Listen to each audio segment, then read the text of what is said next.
ঢাকা বিশ্ববিদ্যালয়ের ছাত্রী মুনিরা মাহজাবিন মিমো আত্মহত্যার প্ররোচনার মামলায় ঢাকা বিশ্ববিদ্যালয়ের শিক্ষক ডক্টর সুদীপ চক্রবর্তীকে অত্র মামলার আয়ু তদন্তকারী কর্মকর্তা অদ্য আদালতে উপস্থাপন করে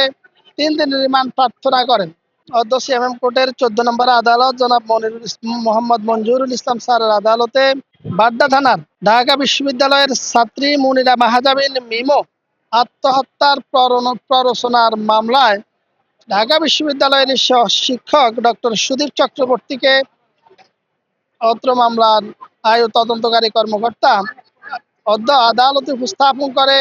3 দিনের রিমান্ড প্রার্থনা করেন। আমরা এই আসামির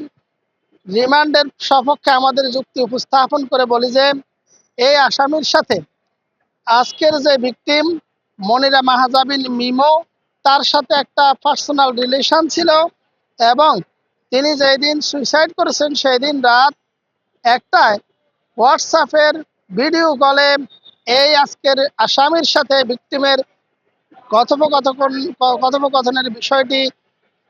আজকের এই মামলার তদন্তকারী কর্মকর্তা অবগত হয়েছেন। তিনি উভয়ের হোয়াটসঅ্যাপ চেক করে দুজনের মধ্যে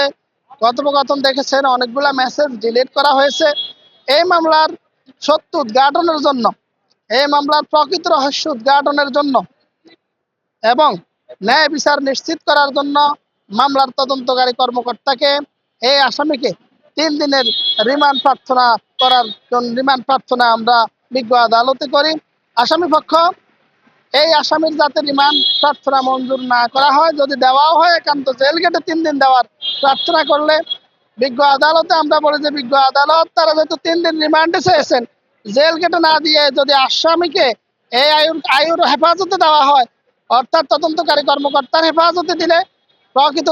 ঘটনা উদ্ঘাটিত হবে এবং এই 306-এর যে আত্মহত্যার যে মামলাগুলো, এই মামলায় আমরা দেখি যে অধিকাংশ মামলাই আসামিরা খালাস পেয়ে যায়। এই মামলা যদি আসামিকে রিমান্ডে নেওয়া হয় তাহলে মামলার সত্য উদ্ঘাটিত হবে এবং ন্যায় বিচার নিশ্চিত হবে। বিজ্ঞ আদালত উভয় পক্ষের বক্তব্য শ্রবণান্তে সন্তুষ্ট হয়ে আজকের যে আসামি ডক্টর সুদীপ চক্রবর্তীকে